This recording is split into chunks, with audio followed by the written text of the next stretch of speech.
আসন্ন জাতীয় সংসদ নির্বাচনকে সামনে রেখে নিবন্ধিত রাজনৈতিক দলগুলোর সাথে ধারাবাহিক বৈঠক করবে নির্বাচন কমিশন। আগামী 13 থেকে 20 নভেম্বর প্রতিদিন 6টি রাজনৈতিক দলের সাথে বৈঠক করবে নির্বাচন কমিশন। এদিকে ইসির সিনিয়র সচিব আখতার আহমেদ জানিয়েছেন, 16 নভেম্বরের পরিবর্তে 18 নভেম্বর উদ্বোধন হবে পোস্টাল ব্যালটের অ্যাপস পোস্টাল ভোট বিডি। একই দিন প্রকাশিত হবে চূড়ান্ত ভোটার তালিকা। ইলিয়াস মাদবরের প্রতিবেদন। আগামী নির্বাচনকে সামনে রেখে 13 থেকে 20 নভেম্বর প্রতিদিন 6টি রাজনৈতিক দলের সঙ্গে বৈঠক করবে নির্বাচন কমিশন। আসন্ন ত্রয়োদশ জাতীয় সংসদ নির্বাচন অবাধ, সুষ্ঠু এবং নিরপেক্ষ করার জন্য নির্বাচন কমিশন যা যা করা প্রয়োজন প্রত্যেকটা কাজই করবে। এদিকে রোববার দুপুরে নির্বাচন ভবনে সাংবাদিকদের সাথে কথা বলেন ইসির সিনিয়র সচিব আখতার আহমেদও। প্রবাসী ভোটার আমরা অ্যাপটা লঞ্চ করতে চেয়েছিলাম 16 নভেম্বর, তো 16 নভেম্বরের পরিবর্তে আমরা এখন এটা করব 18 নভেম্বর। মূল কারণটা দুটো, একটা হচ্ছে যে 16 নভেম্বর হয়ে গেছে রোববার। রোববার তো বিশ্বের অধিকাংশ দেশেই আর কি সাপ্তাহিক ছুটি, তো সেটা বিবেচনা করে দেখা গেল যে এটা আমাদের 18 তারিখ করলে জিনিসটা ভালো হয়। আর এর সাথে আরও একটা জিনিস আছে যে 18 তারিখ আমরা আমাদের চূড়ান্ত ভোটার তালিকা প্রকাশ করব। এ সময় আমজনতার দলের সদস্য সচিব তারেক রহমানকে অনশন ভেঙে আইনগতভাবে আপিলের পরামর্শ দেন তিনি। আইনগতভাবে আমরা যেটুকু আমাদের দিক থেকে বলার আমরা সেটা বলেছি চিঠির মাধ্যমে। আমি আন্তরিকভাবে আবেদন করব যেন এই অনশন ভঙ্গ করে আমাদেরকে আইনগতভাবে জিনিসটা সুরাহার দিকে নিয়ে যাবেন। এদিকে আমজনতা দলের নিবন্ধনের দাবিতে দলের সদস্য সচিব তারেক রহমানের আমরণ অনশন 5 দিন পেরিয়েছে। নির্বাচন ভবনের প্রধান ফটকের সামনে টানা অনশনে অসুস্থ হয়ে পড়েন তিনি।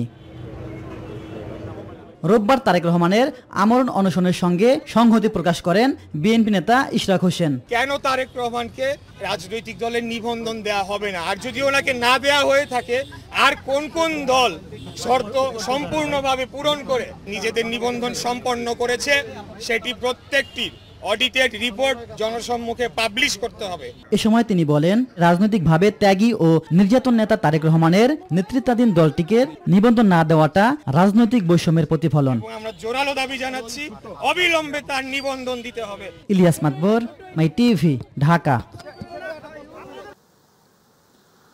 নির্বাচনের প্রশিক্ষণ এবং বিশ্রামের কারণে মাঠে থাকা সেনা সদস্যদের অর্ধেককে সরিয়ে নেওয়ার তথ্য সঠিক নয় বলে জানিয়েছেন স্বরাষ্ট্র উপদেষ্টা অবসরপ্রাপ্ত লেফটেন্যান্ট জেনারেল জাহাঙ্গীর আলম চৌধুরী।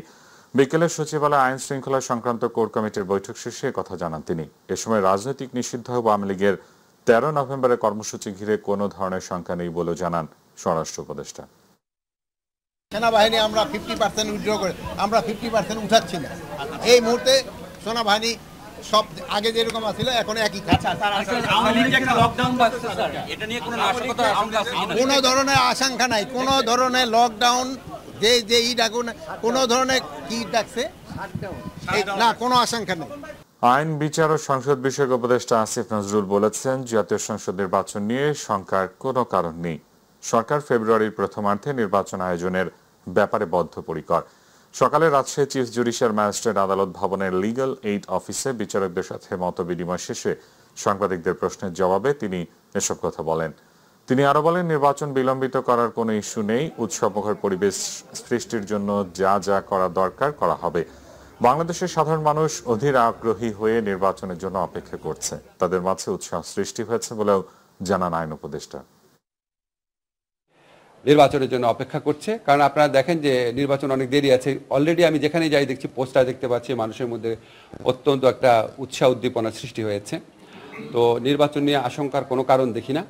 আমি মনে করি রাজনৈতিক দলগুলো একে অপরের উপর চাপ সৃষ্টি করার জন্য বা আমাদের উপর চাপ সৃষ্টি করার জন্য কিছু কিছু কথা বলেন, আবার কিছু কিছু কথা হয়তো জেনুইনলি বলেন। সব কিছু শুনে হয়তো মনে হয় যে নির্বাচন নিয়ে একটা অনিশ্চয়তা বা আশঙ্কা রয়েছে। আমি আপনাদেরকে দৃঢ় কণ্ঠে বলতে চাই, আমরা সরকারের পক্ষ থেকে ফেব্রুয়ারির প্রথমার্ধে জাতীয় সংসদ নির্বাচন আয়োজন করার ব্যাপারে বদ্ধপরিকর। এটার সাথে সম্পর্কিত বা এটাকে বিলম্বিত করার কোনো ইস্যু আছে বলে আমরা মনে করি না। কোনো দলের যোগ দেওয়ার বিষয়ে সিদ্ধান্ত হয়নি, তবে নিশ্চিতভাবে নির্বাচন করবেন বলে জানিয়েছেন স্থানীয় সরকারের যুব ক্রীড়া উপদেষ্টা আসিফ মাহমুদ সজীব ভুঁইয়া। রোববার ধানমন্ডি নির্বাচন অফিসে ঢাকা 10 আসনে ভোটার হওয়ার আবেদন প্রক্রিয়া শেষে সাংবাদিকদের সঙ্গে আলাপকালে তিনি একথা জানান। আসিফ জানান, নির্বাচন করবেন নিশ্চিত। এখন পর্যন্ত স্বতন্ত্র প্রার্থী হিসেবে নির্বাচন করার সিদ্ধান্ত রয়েছে বলে জানান তিনি। কোন দলে যোগ দিচ্ছেন কিনা জানতে চাইলে তিনি বলেন, কোন দলে যোগ দেবেন কিনা তা নিয়ে কোনো দলের সঙ্গে আলোচনা হয়নি এখনো। এছাড়া কবে পদত্যাগ করছেন সে বিষয়েও পরিষ্কার করে কিছু জানাননি তিনি। সরকার থেকে পদত্যাগ করার পর থাকার প্ল্যান আছে ধানমন্ডি এলাকায়, তো সেই জায়গা থেকে যেখানে থাকবো সেখানেই ভোটার হওয়া। আপনারা তো জানেন যে নির্বাচন করার জন্য আপনি কোথায় ভোটার হইলেন সেটা গুরুত্বপূর্ণ না, আপনি দেশের নাগরিক বা ভোটার হলেই যথেষ্ট। তো সেই জায়গা থেকে ঢাকায় ভোটার হওয়া, যাতে করে নির্বাচনের সময় আমার ভোটটা অপচয় না হয়। যারা গুলি করে মানুষ মারে আর অন্যায় অত্যাচার করে, দেশের মানুষ তাদের বিচার দেখতে চায় বলে মন্তব্য করেছেন বিএনপি মহাসচিব মির্জা ফখরুল ইসলাম আলমগীর। তিনি বলেন, বিএনপি কথায় ও কাজে বিশ্বাস করে, কিন্তু মুনাফেকি বিশ্বাস করে না। সকালে ঠাকুরগাঁয় এক মতবিনিময় সভায় তিনি কথা বলেন। সাধারণ মানুষ গণভোট সনদ বোঝে না উল্লেখ করে তিনি বলেন, দেশকে স্থিতিশীলতায় আনতে নির্বাচন চায় বিএনপি। সংস্কারে রাজি বিএনপি, কিন্তু যেসব বিষয়ে ঐক্যমতে পৌঁছানো যায়নি তার ফয়সালা সংসদে হবে বলেও মন্তব্য করেন মির্জা ফখরুল। একটা দল বলতেছে যে গণভোট হতে হবে নির্বাচনের আগে, কয়েকটা দল, আর আমরা বলছি নির্বাচনের নির্বাচনের দিনেই হবে। এই সাধারণ মানুষ আপনারা এত কিছু কি বোঝেন? সত্যি কথা বলেন তো, গণভোট সনদ এসবকে আমরা বুঝি? মানুষের ধৈর্য কম, কিন্তু আকাঙ্ক্ষা বেশি, তাই জনগণ যেন হতাশ না হয় সেই প্রস্তুতি নিচ্ছে বিএনপি। দুপুরে ঢাকা রিপোর্টার্স ইউনিটিতে এক অনুষ্ঠানে আমির খসরু বলেন, ত্যাগের কৃতিত্ব নিতে চাইলে আবার ফ্যাসিবাদী পরিস্থিতি সৃষ্টি হবে। অনৈক্য সৃষ্টিকারীরা ঐক্যমতে বিশ্বাস করে না উল্লেখ করে তিনি বলেন, আগামী নির্বাচনের আগে যতটুকু ঐক্যমত হয়েছে তার বাইরে যাবার সুযোগ নেই। ঐক্যমতের বাইরে যেসব বিষয় থাকবে তা জনগণের প্রতিনিধিদের মাধ্যমে সমাধান হবে। চাপ সৃষ্টি করে ঐক্যমত হয় না, দেশের মানুষ যেটা চাইবে সেটাই হবে। বিএনপি একটা স্থিতিশীলতা চায় দেশের মধ্যে। বিএনপি আপনার অপরের সাথে দ্বিমত পোষণ করেও আমরা তাদের প্রতি সম্মান জানাতে চাই। এই যে সিদ্ধান্তগুলো নিয়েছি আমরা কিন্তু দ্বিমত পোষণ করেও তাও এক জায়গায় আসছি, শুধুমাত্র আমরা গণতান্ত্রিক স্পিরিটটা রাখতে চাই। বাংলাদেশের রাজনৈতিক সংস্কৃতিতে পরিবর্তন আনতে চাই আমরা। 10ম গ্রেড সহ 3 দফা দাবি না মানলে কঠোর কর্মসূচির হুঁশিয়ারি দিয়েছেন আন্দোলনরত প্রাথমিক সহকারী শিক্ষকরা। শহীদ মিনারে অবস্থান কর্মসূচি থেকে স্বরাষ্ট্র উপদেষ্টা এবং প্রাথমিক ও গণশিক্ষা উপদেষ্টার পদত্যাগও দাবি করেন শিক্ষক নেতারা। 3 দফা দাবিতে সারা দেশের প্রাথমিক স্কুলে পাঠদান বন্ধ রয়েছে। এসএম আরিফের রিপোর্ট। 10ম গ্রেড সহ 3 দফা দাবিতে কেন্দ্রীয় শহীদ মিনারে অবস্থান কর্মসূচি পালন ও বিক্ষোভ করছেন প্রাথমিক সহকারী শিক্ষকরা। শনিবার শাহবাগে পুলিশের বল প্রয়োগের বিরুদ্ধেও নিন্দা জানান তারা। এই যারা হামলা চালিয়েছে, অন্যায়ভাবে টিয়ার শেল নিক্ষেপ করেছে, সাউন্ড গ্রেনেড মেরেছে, জল কামান মেরেছে, এদের চিহ্নিত করে আইনের আওতায় এনে দৃষ্টান্তমূলক শাস্তি প্রদান না করা হলে আমরা স্বরাষ্ট্র উপদেষ্টার পদত্যাগ দাবি করেছি ইতিমধ্যে। তৃতীয় শ্রেণীর কর্মচারী দিয়ে আপনারা প্রথম শ্রেণীর নাগরিক তৈরি করবেন, এমন অনেক কল্পনা শুধু এসি রুমে টয়লেট ছেড়েই ভাবা যায়। কর্মসূচিগুলি অবিলম্বে এখন থেকে পালন করুন। ইনশাআল্লাহ 10ম গ্রেড আমাদের দ্বার প্রান্তে, আমরা এই 10ম গ্রেড বাস্তবায়ন করব ইনশাআল্লাহ। বক্তব্যের নিন্দা জানিয়ে প্রাথমিক ও গণশিক্ষা উপদেষ্টার পদত্যাগ দাবি করেন সহকারী শিক্ষকরা। প্রাথমিক ও গণশিক্ষা মন্ত্রণালয়ের উপদেষ্টা মহোদয়, আপনি আপনার শিক্ষকদের তাদের রক্ত কানন বুঝেন না, আপনি ওই পদে থাকার আপনি মনে করি আপনার যোগ্যতা নাই। আমাদের দাবি মেনে নিক সরকার, আমরা আমাদের শিক্ষা প্রতিষ্ঠানে গিয়ে আমাদের কোমলমতি শিক্ষার্থীদের আবার পাঠদানে মনোনিবেশ করব। শিক্ষক নেতারা জানান, তাদের দাবিগুলো যৌক্তিক। অবিলম্বে তা পূরণ না হলে আরও কঠোর কর্মসূচিতে যাওয়ার ঘোষণা দেন তারা। আমরা অনতি বিলম্বে সারা বাংলাদেশের সকল বিদ্যালয়ে কর্মবিরতি থেকে তালাবদ্ধ কর্মসূচিতে যাব। 10ম গ্রেড সহ 3 দফা দাবিতে সারা দেশে প্রাথমিক বিদ্যালয়ে পাঠদান বন্ধ রয়েছে। শিক্ষক ভাইদের রক্ত বিনা যেতে দেব না, আর নয় আলাপ, এবার চাই প্রজ্ঞাপন। SM Arif, My TV, Dhaka. July আগস্টে সংঘটিত মানবতা বিরোধী অপরাধের মামলায় সাবেক প্রধানমন্ত্রী শেখ হাসিনা ও সাবেক স্বরাষ্ট্রমন্ত্রী আসাদুজ্জামান খান কামাল সহ ৩ জনের রায় ঘিরে প্রসিকিউশন অনিরাপদ বোধ করছে না বলে জানিয়েছেন প্রসিকিউটর গাজী MH তামিম। রাজনৈতিক দলগুলোর কর্মসূচি বিষয়ে সিদ্ধান্ত আইন শৃঙ্খলা রক্ষাকারী বাহিনীর বলেও মন্তব্য করেন তিনি। এদিকে রাজধানীর চানখারপুলে ৬ জনকে হত্যার ঘটনায় ২৪ জন সাক্ষীর সাক্ষ্য ও জেরা সম্পন্ন হয়েছে। বিস্তারিত আফজাল হোসেনের রিপোর্টে। আগামী বৃহস্পতিবার জুলাই আগস্টে সংগঠিত মানবতা বিরোধী অপরাধের মামলায় সাবেক প্রধানমন্ত্রী শেখ হাসিনা ও সাবেক স্বরাষ্ট্রমন্ত্রী আসাদুজ্জামান খান কামাল সহ ৩ জনের রায় ঘোষণার তারিখ জানাবেন আন্তর্জাতিক অপরাধ ট্রাইব্যুনাল।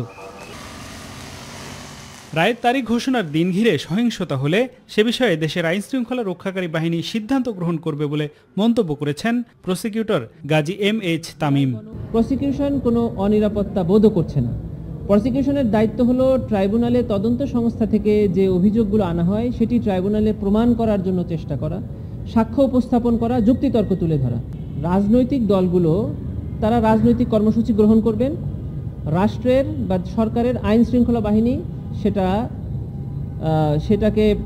সেটার জন্য যথাযথ ব্যবস্থা গ্রহণ করবেন। প্রসিকিউশনের সাথে এই রাজনৈতিক কর্মসূচি বা আইন শৃঙ্খলা নিয়ন্ত্রণের কোনো সম্পর্ক নাই। এদিকে রাজধানীর চানখারপুলে আলোচিত ৬ জনকে হত্যার ঘটনায় ২৪ জন সাক্ষীর সাক্ষ্য ও জেরা সম্পন্ন হয়েছে।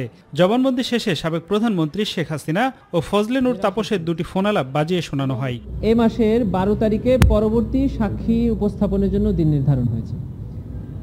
আমরা মনে করছি যে এই মামলার ঘটনার এবং এক্সপার্ট উইটনেস এক্সামিনেশন শেষ হয়েছে। আমরা আশা করছি যে 12 তারিখে আমরা তদন্তকারী কর্মকর্তাকে সাক্ষী হিসাবে উপস্থাপনের মাধ্যমে এই মামলার সাক্ষ্য গ্রহণ সমাপ্ত করতে পারব। এদিকে আওয়ামী লীগের দীর্ঘ শাসনামলে TFI JIC সেলে গুমের 2 মামলা সহ রামপুরার 28 জনকে হত্যা মামলায় অভিযুক্ত সেনা কর্মকর্তাদের হয়ে আইনি লড়াই থেকে আনুষ্ঠানিকভাবে সরে এসেছেন ব্যারিস্টার M সারওয়ার।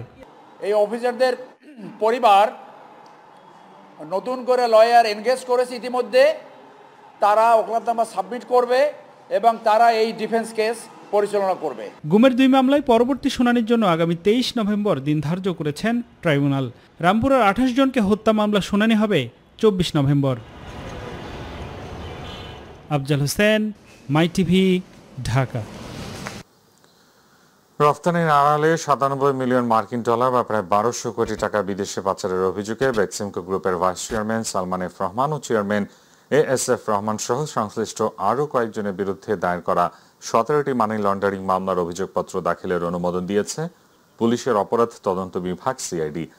বিকেলে রাজধানী মালিবাগের সংস্থার প্রধান অতিরিক্ত IGP সিকবাতুল্লাহ এ তথ্য জানান। তিনি বলেন, CID ফিনান্সিয়াল ক্রাইম ইউনিট তদন্তে দেখতে পায় 2020 থেকে 2024 সালের মধ্যে বেক্সিমকো গ্রুপের অন্তর্ভুক্ত 17টি কর্পোরেট প্রতিষ্ঠান বৈদেশিক বাণিজ্যের নামে বিপুল পরিমাণ অর্থ পাচার করে।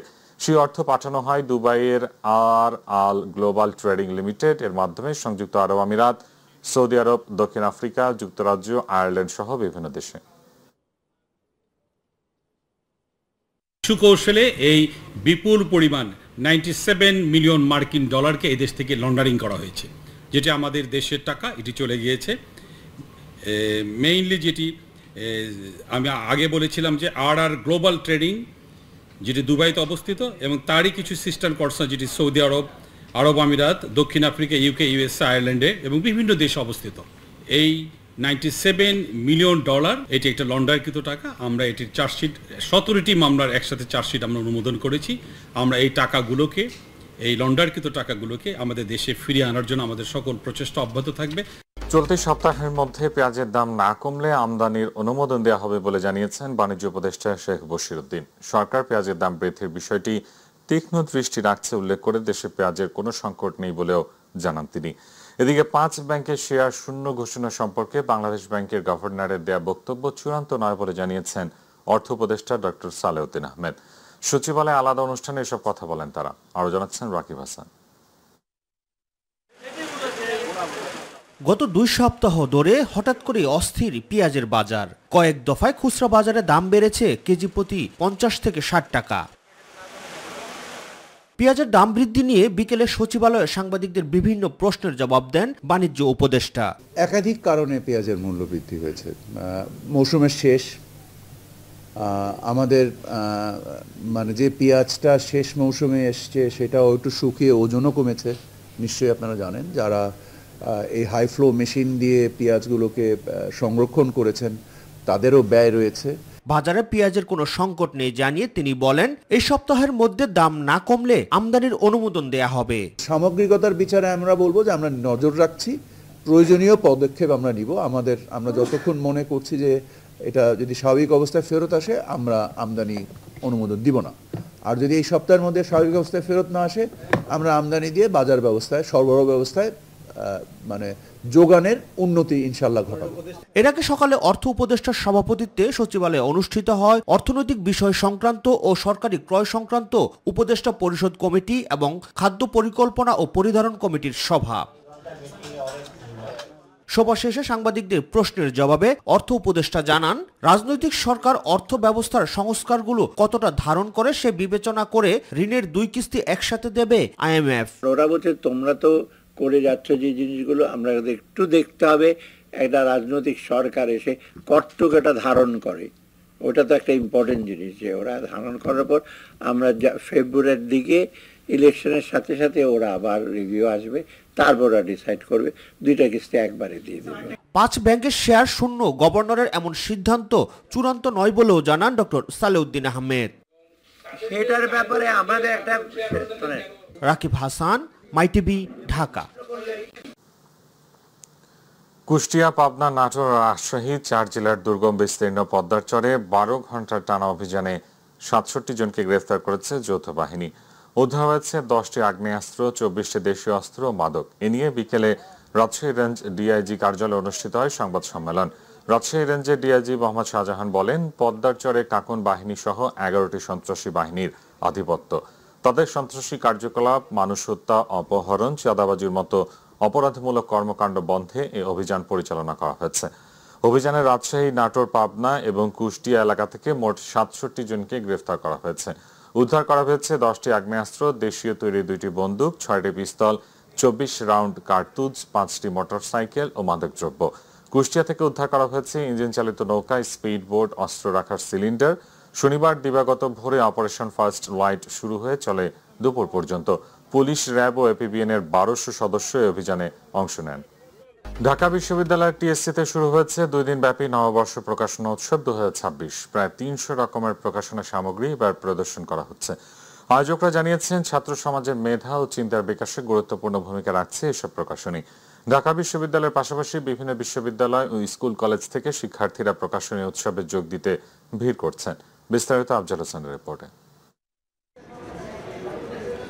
প্রায় 300 রকমের প্রকাশনা সামগ্রী নিয়ে ঢাকা বিশ্ববিদ্যালয়ের টিএসসিতে শুরু হয়েছে 2 দিন ব্যাপী নববর্ষ প্রকাশনা উৎসব 2026। প্রদর্শনী চলবে সোমবার রাত 10টা পর্যন্ত। ছাত্র শিবিরের এই আয়োজনে যোগ দিতে ঢাকা বিশ্ববিদ্যালয়ের পাশাপাশি বিভিন্ন বিশ্ববিদ্যালয় ও স্কুল কলেজের শিক্ষার্থীরা প্রকাশনী উৎসবে ভিড় করছেন। ছাত্র শিবির, ছাত্রদল যারাই আছে সবাই যেন এরকম প্রোগ্রাম বেশি বেশি করে। আমরা চাই রাজনীতিটা যেন ছাত্র কল্যাণের রাজনীতি হয়। ডায়েরি রাখছেন, তারপর ক্যালেন্ডার, অনেক কিছু রাখছেন। একটা সৃজনশীলমূলক আয়োজন, অনেক বেশি ভালো লাগছে। যে বিভিন্ন বই দেখি বা বিজ্ঞান বাক্স দেখি, যেটা হচ্ছে আসলে শিশু কিশোরদের জন্য খুবই উপযোগী। আয়োজকরা বলছেন, সবার মাঝে জ্ঞান চর্চা ছড়িয়ে দিতে এবং দেশের ইতিহাস ঐতিহ্য তুলে ধরতে তাদের এই আয়োজন। প্রতি বছরের ধারাবাহিকতায় আমাদের এবারে হচ্ছে এখানকার প্রকাশনা উৎসব অনুষ্ঠিত হয়েছে। আপনারা দেখতে পাচ্ছেন এখানে আমাদের বিজ্ঞান ভিত্তিক চর্চার জন্য বিভিন্ন বই এখানে উপস্থাপন করা হয়েছে। কিন্তু বিগত 16-17 বছর ধরে আপনি জানেন যে আমাদেরকে ডিহিউম্যানাইজ করে রাখা হয়েছিল, যার কারণে আমরা কিন্তু পাবলিকলি আমাদের যে প্রকাশনা, আমাদের যে কার্যক্রম, এগুলো আমরা নিয়ে আসতে পারিনি। ক্যাম্পাসগুলো জ্ঞান চর্চার কেন্দ্র হিসেবে গড়ে তোলার চেষ্টা চলছে বলে জানিয়েছেন আয়োজকরা।